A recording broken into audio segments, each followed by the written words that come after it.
வணக்கம். தமிழ் ஃபுட் கார்னரில் இன்னைக்கு இனிப்பு தேங்காய் சாதம் ஸ்வீட் கோகனட் ரைஸ் பண்ண போகிறோம். இது ஒரு ஹெல்த்தியான ஸ்நாக். குழந்தைங்க இதை ரொம்ப விரும்பி சாப்பிடுவாங்க. சாமி கும்பிடும்போது இதை பிரசாதமாக வச்சு சாமி கும்பிடலாம். இப்போ இதை எப்படி பண்ணுறதுன்னு பார்க்கலாம்.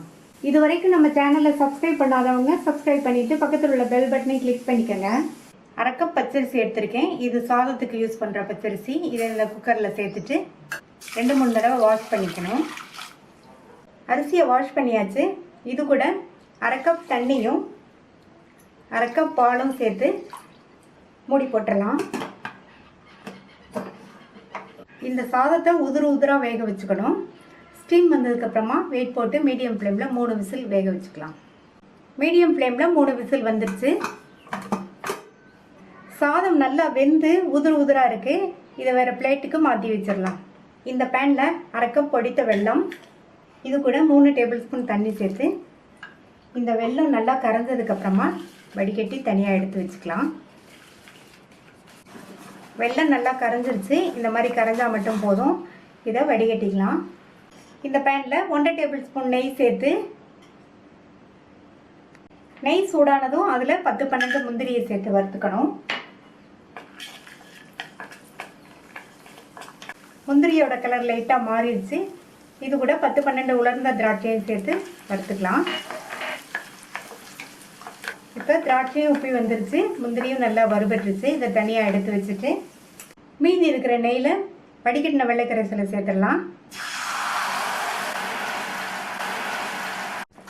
சேர்த்த வெள்ளைக்கரைசலை 2 நிமிஷத்துக்கு கொதிக்க விட்டுட்டு அது கூட அரை கப் தேங்காய் துருவலையும் சேர்த்து நல்லா மிக்ஸ் பண்ணி விட்டுட்டு இந்த வெள்ளைக்கரைசலில் தேங்காய் துருவல் 2-3 நிமிஷத்துக்கு வேகட்டும். இப்போ 3 நிமிஷமாக தேங்காய் துருவல் வெள்ளைக்கரைசலில் நல்லா வெந்துருச்சு. இது கூட வறுத்த முந்திரி திராட்சை 1 டீஸ்பூன் ஏலக்காய் பவுடரையும் சேர்த்து நல்லா ஒரு தடவை மிக்ஸ் பண்ணி விட்டுட்டு உதிராக வடித்த சாதத்தை இதில் சேர்த்துடலாம். சேர்த்துட்டு நல்லா ஒன்றா மிக்ஸ் பண்ணி விட்டுக்கணும்.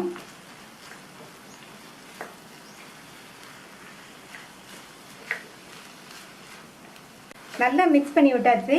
இது அப்படியே ஒரு 7 நிமிஷம் இருக்கட்டும். அப்பப்போ கிளறி விட்டுக்கணும். அப்போ தான் சாதம் இந்த வெள்ளைக்கரைசலை இழுத்து சாப்பிட்றதுக்கு நல்ல டேஸ்ட்டாக இருக்கும். 7 நிமிஷமாக அப்பப்போ இந்த மாதிரி கிண்டி கொடுத்து சாதமும் நல்லா வெள்ளைக்கரைசலை இழுத்துருச்சு. நல்லா உதிராக இருக்குது. நம்மளுடைய சுவையான இனிப்பு தேங்காய் சாதம் ரெடி.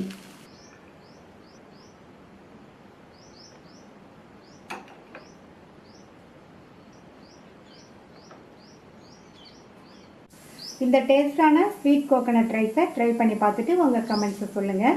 தேங்க்யூ.